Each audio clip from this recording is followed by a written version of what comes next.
Namaskar and welcome back everyone to my channel Tourism Insights. I am Dr. Krishna Tiwari and I am very sorry for being absent for such a long period. Actually, I was out of the station and a bit under the weather. तो चलिए आज पढ़ते हैं geography and tourism से. Geography fundamentally important to tourism as it shapes the appeals, accessibility and the experience of destinations. It dictates the physical environment, cultural landscape, and availability of resources that attract tourists. As a tourism professional, you have often wondered at the variety and range of questions put to you by itinerant tourists regarding the landscape, ecology, and or the environment of this country. So we should be well versed in basic geographical aspects of our country, including physical features, environmental wealth, and ecology. So without any delay, let's begin. तो geography and tourism, जैसा कि मैंने इस पे हम लोग पढ़ेंगे आज physical features of India and the drainage pattern of India. जैसा कि मैंने हमेशा कहा है कि when you start learning and studying anything you must know what the thing is. तो फर्स्ट ऑफ ऑल हम लोगों को ये समझना होगा कि ज्योग्राफी क्या है. What is geography? ये क्रूशियल क्यों है? क्यों टूरिज्म के लिए ज्योग्राफी को पढ़ना क्रूशियल है? टूरिज्म के प्लानिंग एंड इसके मैनेजमेंट के लिए हमें ज्योग्राफी के बेसिक प्रिंसिपल का जानना हमारे लिए मोस्ट होता है, ताकि हम एक sustainable and enjoyable travel experience को इंश्योर कर पाए. तो चलिए देखते हैं पहले what is geography. Geography is study of place and the relationship between people and their environment. Place and people और उसके इन्वायरमेंट के बीच जो रिलेशनशिप होता है उसकी स्टडी हम ज्योग्राफी में करते हैं और ये ज्योग्राफी कहलाती है. ए ज्योग्राफर एक्सप्लोर बोथ, वो दोनों ही चीजों को एक्सप्लोर करता है जो भी ज्योग्राफर होता है. First one is the physical properties of the earth surface and the second one is human society spread across it. Physical properties में mountain, rivers, valley, beaches, desert and so on, वो सारी चीजें जो कि हमें और सरफेस पे देखने को मिलती है वो फिजिकल प्रॉपर्टीज हैं. एंड ह्यूमन सोसाइटीज की जब हम बात करते हैं तो उसमें culture, custom, life style, cuisine, beverage, उनकी इकोनॉमी है ना, इंडस्ट्रियल डेवलपमेंट, एकोमोडेशन, ट्रांसपोर्टेशन, ये सारी चीजें हमें ह्यूमन सोसाइटी में की स्टडी जब हम करते हैं तो इसकी स्टडी करते हैं. दैट्स व्हाई ज्योग्राफी के टू मेन ब्रांचेस हैं, physical geography and human geography. जब भी हम किसी डेस्टिनेशन को एज अ जब भी हम किसी प्लेस को एज ए डेस्टिनेशन स्टडी करते हैं तो हम वहां के टोपोग्राफी को, क्लाइमेट, वेजिटेशन, मिनरल्स है ना, people, human society, ecology, including history की भी स्टडी करते हैं, क्योंकि ये जितने भी प्रेजेंट फॉर्म जो हमें फिजिकल फीचर्स एंड सोसाइटी को देखने को मिलता है प्रेजेंट टाइम में, ये स्टार्टिंग से ऐसा नहीं था. ये डिफरेंट काइंड के changes and different phase of time से ये को क्रॉस किया है इन्होंने. डिफरेंट फेनोमेनन हुए, डिफरेंट चेंजेस आए, तब जाके ये प्रेजेंट फॉर्म हमें देखने को मिलता है. टोपोग्राफी में वो सारी चीजें, फिजिकल फीचर्स जो होते हैं, mountain, river, valley, desert, ocean, beaches and so on, ये सारी चीजें टोपोग्राफी में आती है. तो इन सारी चीजों के जितने भी चीज है किसी भी प्लेस को स्टडी करते समय, जो भी टोपोग्राफी है, क्लाइमेट, वेजिटेशन, मिनरल्स, जो भी है, इसकी स्टडी का सोर्स क्या है, हम इसकी डिटेल स्टडी ज्योग्राफी के थ्रू करते हैं. दैट्स व्हाई हमें ज्योग्राफी का बेसिक नॉलेज होना चाहिए. अगर हम किसी भी एज अ डेस्टिनेशन किसी भी प्लेस को टूरिज्म डेस्टिनेशन डेवलप करना चाह रहे हैं या किसी आइटिनरी को डेवलप करना चाह रहे हैं तो वहां के बेसिक ज्योग्राफिकल फीचर्स को इंक्लूडिंग ह्यूमन सोसाइटी जानकारी होनी चाहिए. तभी हम जो क्वेरीज होते हैं टूरिस्ट के, कोई भी टूरिस्ट जब भी वो आता है हमारे पास बुकिंग के लिए, आप टूरिज्म प्रोफेशनल है, आपके पास आएगा तो वो पूछेगा वहां के टोपोग्राफी के बारे में, क्लाइमेट के बारे में, best period of visiting time and all, वो सारा कुछ उसको वो जानने की कोशिश करेगा. सो इसलिए आपको ज्योग्राफी का फिजिक अगर बेसिक नॉलेज होगा तो आप उसके क्वेरीज को सेटिस्फाई कर पाएंगे और उसके according to their interest you can suggest them the best place, उनके इंटरेस्ट के अकॉर्डिंग उनके बेस्ट प्लेस को सजेस्ट कर पाएंगे। इसके अलावा जब उसकी आइटिनरी आप रेडी करेंगे तो उसकी विसिनिटी, आसपास की एरियाज को भी इंक्लूड करते हुए एक सर्किट के रूप में उसके टूर को प्लान कर पाएंगे। दैट्स वाई आपको ज्योग्राफी का बेसिक नॉलेज होना मस्ट होता है किसी भी कंट्री के लिए। किसी भी कंट्री के लिए विजिट करने के लिए कोई टूरिस्ट आ रहा है तो वहां का आपको बेसिक नॉलेज होना चाहिए। और ये जितने भी physical properties and human society के जितने भी एस्पेक्ट्स फीचर्स हैं ज्योग्राफी के, यही टूरिज्म का बेस है। टूरिज्म के डिफरेंट फॉर्म एंड टाइप्स को बनाते हैं, जो कि आप डिटेल में देख सकते हैं, प्लेलिस्ट में मैंने दे दिया है। टूरिज्म के फॉर्म्स एंड टाइप्स को आप देख सकते हैं, डिफरेंट कंपोनेंट को बनाते हैं। यही ज्योग्राफिकल फीचर्स जो है component types and form tourism का बनाते हैं। दैट्स वाई कोई भी डेस्टिनेशन बेस्ड होता है उसके ज्योग्राफिकल फीचर पे और उसके ह्यूमन सोसाइटी पे, जिसके जिसके थ्रू ही हम उस डेस्टिनेशन के पोटेंशियल को जान पाते हैं और एज ए डेस्टिनेशन उसको डेवलप कर पाते हैं। दैट्स वाई हमें ज्योग्राफी का बेसिक नॉलेज होना मस्ट होता है। तो चलिए देखते हैं हमारे फिजिकल फीचर्स ऑफ इंडिया, अपनी कंट्री के फिजिकल फीचर को जानते हैं। तो India, physically India is a vast country. Officially the Republic of India, officially Republic of India क्या है? ये एक साउथ एशिया का एक कंट्री है जो कि 7th largest country by area in the world है। अगर लोकेशन की बात करें तो it lies entirely in northern hemisphere between latitude 8 degree 4 minute north and 37 degree 6 minute north, यहाँ आप देख सकते हैं, and longitude 68 degree 7 minute east and 97 degree 25 minute east। Length की बात करें तो नॉर्थ टू साउथ इसकी जो लेंथ है अप्रोक्सीमेटली 3214 किलोमीटर। एंड विड्थ की बात करें तो ये ईस्ट टू वेस्ट इसकी चौड़ाई अप्रोक्सीमेटली 2933 किलोमीटर है। नॉर्दर्न हेमिस्फीयर, आपको जानना है कि northern hemisphere, what is northern hemisphere? तो देखिए ये 0 डिग्री इक्वेटर है। ये 0 डिग्री इक्वेटर जो है अर्थ को दो इक्वल पार्ट्स में डिवाइड करता है। इस इक्वेटर के नॉर्थ वाला जो पार्ट होता है वो नॉर्दर्न हेमिस्फीयर कहलाता है और साउदर्न पार्ट साउदर्न हेमिस्फीयर कहलाता है। तो आप इस मैप में देख सकते हैं कि इंडिया इंटायरली कहाँ पे लोकेटेड है? नॉर्दर्न हेमिस्फीयर में लोकेटेड है। लोकेशन है, इसके लोकेशंस को आप इस मैप में आपको क्लियर हो जाएगा। This is the location map. 8 degree 4 minute to 37 degree 6 minute north longitude and 68 degree 7 minute east to 97 degree 25 minute east latitude के बीच इंडिया जो है ये इसका लोकेशन है इंडिया का, है ना। और इसमें इंटरेस्टिंग बात अगर आप देखें, इंटरेस्टिंग थिंग ये है कि 8 degree 4 minute north and 37 degree 6 minute north and 97 degree 25 minute east to 68 degree 7 minute east के डिफरेंस को अगर आप देखेंगे तो ये लगभग 30 डिग्री आता है। दैट्स वाई जो ईस्टर्न पार्ट है यहाँ पे अरुणाचल प्रदेश एंड राजस्थान के जयपुर में 2 आवर्स का टाइम डिफरेंस हमें देखने को मिलता है, क्योंकि 1 लॉन्गिट्यूड इक्वल टू 4 मिनट होता है। तो 4 into 30 120 मिनट्स यानी कि 2 आवर्स।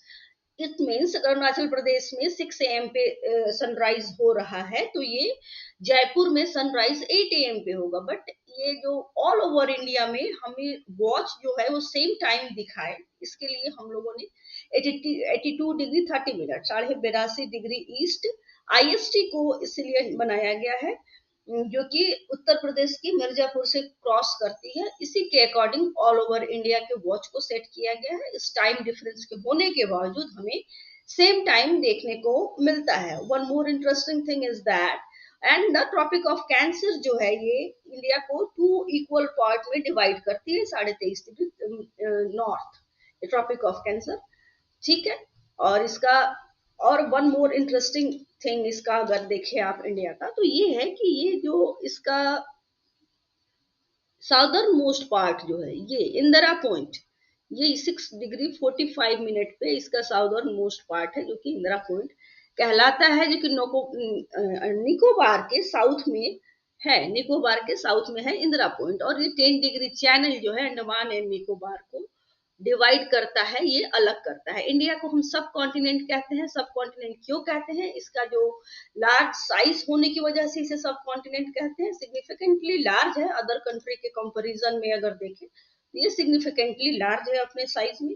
और हिमालय, हिमालय इसका नेचुरल बैरियर जो है, हिमालय नॉर्थ में एंड साउथ में इंडियन ओशन एंड अदर ये जो वाटर बॉडीज है, Arabian sea and bay of Bengal, ये नेचुरल बैरियर जो है इसको रेस्ट ऑफ एशिया से इसे अलग कर देता है। एक नेचुरल बैरियर से रेस्ट ऑफ एशिया से अलग हो जाता है। First one is large size, second one is natural barriers, Himalaya, Indian ocean, other water bodies. Third क्या है? थर्ड ये है कि इसकी अपनी एक टेक्टोनिक प्लेट्स है। इंडिया की अपनी टेक्टोनिक प्लेट से जो यूरेशियन प्लेट से कोलाइड होती है, सेल्फ टेक्टोनिक, और इसकी एक distinct historical and cultural identity है जो कि इसे एक एशिया से, रेस्ट ऑफ एशिया से इसे अलग करती है, और इसके एक अपना पर्सनल, इसको एक आइडेंटिटी या सिग्निफिकेंट रीजन के रूप में इसे हमारे आइडेंटिफाई करती है, सामने लाती है। दैट्स व्हाई ये एक सब कॉन्टिनेंट कहलाता है। से आपका जियोलॉजिकल फिजिकल फीचर्स को देखते हैं। जियोलॉजिकली अगर देखा जाए तो इंडिया को 3 मेजर ज्योग्राफिकल रीजन्स में हम डिवाइड कर सकते हैं। Geologically there is only 3 physical features of 3 parts. First one is Himalaya, जो कि एक्सटेंडेड है from west to east, extended है, और ये हाईएस्ट माउंटेन वर्ल्ड के इसमें आते हैं जो कि 8000 मीटर से ऊपर है। फॉर एग्जांपल माउंट एवरेस्ट जो कि 849 मीटर हाई है। Second one is region, second region आता है इंडो गैंजेटिक प्लेन, जो कि most crowded land mass of the world है। थर्ड आता है, third region is triangular peninsula, one of the world's geologically oldest land feature, जिसको कि आज भी हम गोंडवाना लैंड के नाम से जानते हैं। इसका अपेक्स जो है वो इंडियन ओशन में है, और इसका बेस गैंजेटिक प्लेन में हमें देखने को मिलता है। इसका इस ट्रायंगल का जो वेस्टर्न पार्ट है वो स्लाइटली राइज है, स्लाइटली ऊंचा होने की वजह से इस भाग को हम वेस्टर्न घाट कहते हैं। एंड इसका जो ईस्टर्न पार्ट है वो लोअर हिल रेंजेस इसमें देखने को मिलते हैं, इसे हम ईस्टर्न घाट कहते हैं। इंडिया की एक स्प्लेंडेड कोस्ट लाइन है, 5700 किलोमीटर लंबी एक स्प्लेंडेड कोस्ट लाइन है, जो कि जिसपे की बीचेस हमें जो कि बीचेस हमें देखने को मिलती है। इतनी मरीना बीच देखिए, या जो भी बीचेस, जुहू बीच, मरीना बीच, इन्हीं कोस्ट लाइन पे देखने को मिलती हैं, जो कि अभी भी प्योर है। एंड जो इसके ऑफ शोर में जो आइलैंड है, अंडमान निकोबार, बे ऑफ बंगाल में एंड लक्षद्वीप इन अरेबियन सी, ये अभी भी वर्जिन है, और यहाँ पे जो यूनिक ट्राइबल यहाँ पे रहते हैं वो नेचर के करीब है, और अभी भी हार्मोनी विथ नेचर, नेचर के अकॉर्डिंग ही बिहेव करते हैं, उसी के अकॉर्डिंग रहते हैं। अगर फिजिकल फीचर के बेसिस पे इंडिया को डिवाइड किया जाए तो हम स्कूल टाइम से पढ़ते आ रहे हैं कि there is 6 major physical physiographic division of India. Physiographic division 6 major physiographic division है, but actually there is only 5 major physiographic division, क्योंकि द इंडियन डेजर्ट जो है वो नॉर्दर्न प्लेन में ही आता है, जिसे कि हम इस मैप में देख सकते हैं। ये नॉर्दर्न प्लेन के पार्ट्स हैं। तो नॉर्दर्न प्लेन का जो वेस्टर्न पार्ट होता है राजस्थान प्लेन, ये नॉर्दर्न प्लेन का वेस्टर्न पार्ट है राजस्थान प्लेन। एंड अदर देखिए, Sutlej Yamuna plain, upper Ganga plain, middle Ganga plain, lower Ganga plain, Brahmaputra plain, ये नॉर्दर्न प्लेन का ही वेस्टर्न पार्ट है इंडियन डेजर्ट। तो what is the 6 major physiographic division? The Himalaya, Himalayas जैसा कि हम जानते हैं नॉर्दर्न बाउंड्री को बनाता है, वेस्ट टू ईस्ट जाता है। हाईएस्ट माउंटेन इसमें देखने को मिलता है like K2 and mount Everest. Okay, and the Himalaya के नीचे अंडर द हिमालय का लोअर पार्ट क्या है? द नॉर्दर्न प्लेन, जो कि बहुत ही फर्टाइल है, क्योंकि हिमालयन रिवर जो एल्यूवियन सॉइल, उसी के डिपोजिट से ये जो डिपोजिशन से ये नॉर्दर्न प्लेन बना है, दैट्स व्हाई ये फर्टाइल है। इसलिए एग्रीकल्चर यहाँ का मेन ऑक्यूपेशन है। पेनिनसुलर प्लेटू, ये जो है ये most establish part of India कहलाता है, ओल्डेस्ट पार्ट ऑफ इंडिया है, जो कि इग्नियस रॉक, बेसाल्ट रॉक से बना है, इग्नियस और बेसाल्ट रॉक से बना है। और इसके वो प्लेटू का ईदर पार्ट, वेस्टर्न पार्ट और ईस्टर्न पार्ट ही जो है प्लेटू का, वो कोस्टल प्लेन को बनाता है, ठीक है। और जो आइलैंड है जो कि ऑफ शोर में जो कि हमें देखने को मिलता है बे ऑफ बंगाल में, अंडमान निकोबार एंड अरेबियन में हमें देखने को मिलता है लक्षद्वीप, ठीक है। और इंडियन डेजर्ट, डेजर्ट जो है वेस्टर्न पार्ट है, वेस्टर्न राजस्थान वेस्ट इंडिया में हमें देखने को मिलता है। और इसमें लेस रेनफॉल होता है ईयरली, मोस्टली 150 मिलीमीटर ईयरली इसमें रेनफॉल होता है। हमें यहाँ पे एरिड एरिड क्लाइमेट देखने को मिलता है, करेक्टरिस्टिक की बात करें अगर तो, ठीक है। एंड सैंड, सैंड के बालू का टिब्बा ये सब देखने को मिलते हैं। और ये 6 मेजर पार्ट्स को आप इस मैप में देख सकते हैं। This is the brownish is the Himalayan range and ये इंडो गंजेटिक प्लेन है जो येलोइश दिख रहा है, ये आपका डेजर्ट ऑफ इंडिया है, ये पेनिनसुला प्लेटू है, ये आपका दक्कन ट्रैप भी कहते हैं इसको। और इसी का ये जो वेस्टर्न पार्ट जो ग्रीन दिख रहा है, ये western part west Ghat and eastern part east Ghat कहलाता है, जो जिसपे की बीचेस हमें देखने को मिलती हैं। और ये बे ऑफ बंगाल में अंडमान निकोबार और Lakshadweep in Arabian sea. Pattern को देखते हैं, ड्रेनेज पैटर्न को देखें तो इंडिया का ड्रेनेज पैटर्न जो है वो गवर्न होता है टोपोग्राफी एंड रेनफॉल से गवर्न होता है इसका ड्रेनेज पैटर्न। और इसके ड्रेनेज पैटर्न को 2 मेन कैटेगरीज इसके ड्रेनेज पैटर्न के हैं, Himalayan and peninsular. The Himalayan drainage जो है ये करेक्टराइज बाई पेरेनियल रिवर्स, जिसमें कि हमेशा पानी होता है, perennial rivers like Ganga and Brahmaputra and their tributaries, Ganga Brahmaputra और ट्रिब्यूटरीज से बनी होती है, जो कि स्नो फेडेड रिवर है and have a long course flowing, लंबा इसका फ्लो कोर्स जो है बहुत लंबा होता है, north to south east, south east में ये बे ऑफ बंगाल में गिर जाती है। Only except Sindh and Luni, जो कि इसका फ्लो ऑलमोस्ट नॉर्थ साउथ है, डेजर्ट की ओर है। पेनिनसुलर ड्रेनेज पैटर्न की अगर बात करें तो ये कंसिस्ट होता है, बना होता है गोदावरी, कृष्णा एंड कावेरी से, जो कि सीजनल रिवर्स होती हैं और शॉर्ट लेंथ की होती हैं। ओरिजिनेटिंग अगर बात करें तो ओरिजिन होती है पेनिनसुलर प्लेट्यू से ही एंड फ्लो करती है टुवर्ड बे ऑफ बंगाल की ओर। ओनली नर्मदा एंड ताप्ती ऐसी नदियां हैं जिसका फ्लो वेस्टवर्ड है और ये अरेबियन सी में गिरती हैं।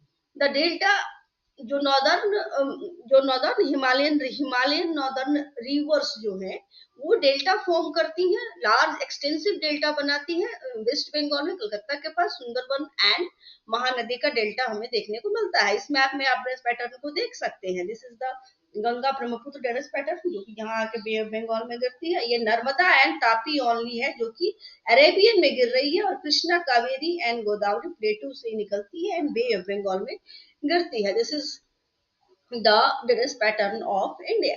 So this is all for today.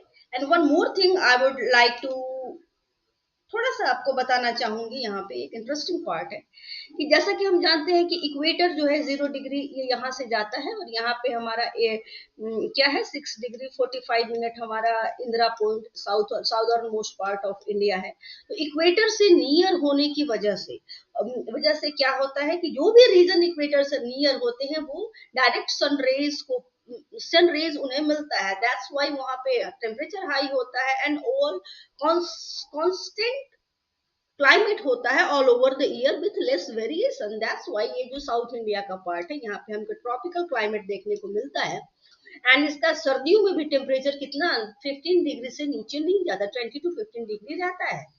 और जैसा कि हम जानते हैं कि लाइन ऑफ कैंसर इंडिया को 2 इक्वल पार्ट में डिवाइड करती है, तो that's why line of cancer के ऊपर हमें सब ट्रॉपिकल क्लाइमेट देखने को मिलता है, और यहाँ पे हमें ट्रॉपिकल क्लाइमेट देखने को मिलता है। That's all for today. I hope आप लोगों को समझ में आया होगा, और please write down in the comment box कर कुछ भी आप लोगों को डाउट है तो।